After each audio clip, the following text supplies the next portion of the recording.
turishamo cyane cyane abantu b'ijambo ry'Imana ndetse n'ibindi bigiye bitandukanye, nanabifuriza uwa gatanu mutagatifu mwiza kuba wizihiza no kuba wemera, ndetse na pasika nziza kuba yizihiza no kuba yemera.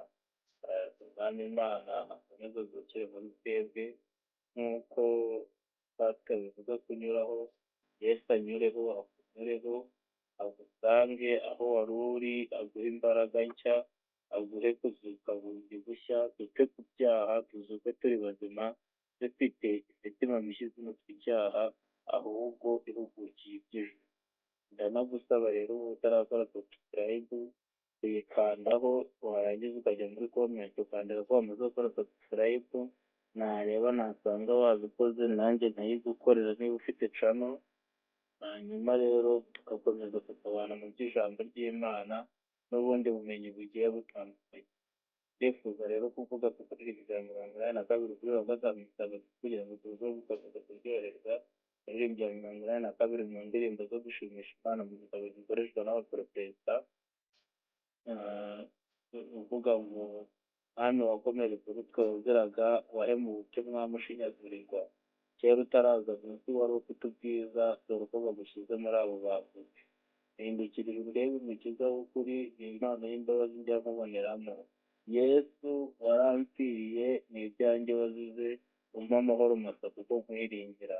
Uyu muririmbyi yitegereje ukuntu Yesu abambwe, yitegereza amaraso ari kuva, yitegereza imisumari bamuteye mu biganza no mu bibero, yitegereza icumu bamuteye mu rubavu, arangije aravuga ngo ibyo byose bitubayeho nyamara nta cyaha wakoze, ari njyewe ubikuzira. Arangije aravuga ngo nditegereje ndebye ukuntu bakubambye hagati y'abantu, ariko abibonye aravuga ngo nubwo ari njye ukubambishije, hindukirira urebe umukiza w'ukuri, nta kintu gituza kundeba, ni uko hari impano y'imbabazi njya nkuboneramo. Yesu warampfiriye kandi n'ibyaha byanjye nari gupfira bari wowe ubipfira, ni ibyanjye wazize. Arangije aravuga ngo kubw'iyo mpamvu mpa amahoro masa kuko nkwiringira. Arangije aravuga ngo ikintu rero kinyemeza imipira yawe nuko ariyo yanyijije, kandi si ibyo gusa, intera kugushima mu kuboko kose, mvuge utubeho ubuzima bushima, kuko imipira ya Yesu niyo yadukijije. Arangije aravuga ngo ikintu nakubonyemo, imbabazi n'uzawe umucunguzi wawe, naho urupfu rwantera nta cyakukuramo. Umuririmbyi yari ari mu mbaraga z'umwuka, yumva nta cyamukura muri Yesu, yumva nta cyamukura mu rukundo rwe, yumva nta cyamuvugunyura mu kuvuga ngo naho urupfu rwantera nta cyakura. Arangije aravuga ngo no mu ipfa ryanjye Yesu uzambe bugufi, birashoboka ko urupfu rwazantsinda uzamara ubwoba. Arangije aravuga ngo impamvu nta yindi mbisabibye, ni uko umubiri wanjye uzabora ukavaho. Aravuga ngo nyamara nzakubona ku maso gukiza. Arangije aravuga ngo mukiza wanjye mfite ubwuzu n'ishimwe, undebe inkoko zawe wagize ku bwanjye. Arangije aravuga ngo icyo rero nta kundi nakigeraho, ibyo nta kundi nazabisingira, ni uko naba nanesheje. Aravuga ngo mbe kunesha nk'uko wanesheje, kuko hahirwa uzapfira muri wowe.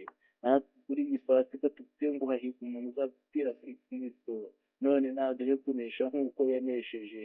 Ayongera tunyureho muri iyi pasika, itubere pasika yacu nziza, tubere pasika yo guhembuka, tubere pasika yo kunguka ibishya, tubere pasika yo guhemburwa mu buryo bw'umwuka, tubere pasika yo kugera ku musaraba, tubere pasika yo kongera kwakira ibihamya bishya, itubere pasika yo kongera kugira umunezero, itubere pasika nziza y'icyubahiro rwose, ya yindi uzajya uvuga ngo nanjye muri iyi pasika ya 2025 Imana hari icyo yakoze ku byiza bwanjye, nanjye ndumva meze neza, ndumva mfite ubudahangarwa, ndumva mfite icyubahiro cy'ijuru, kubera yuko pasika umwami Imana yanyuzeho, nanjye nkanyuzwaho n'Imana. Imana rero niduhana umugisha, kandi dukomeze kugira gatagatifu mwiza, dukomeze gutekereza iby'ubwami bw'Imana, ikiruta byose ijuru rirushaho kutunezeza. Nuko mbifurije nanjye nisabira, hasta la vista, Imana ikomeze kubana natwe twese, amen.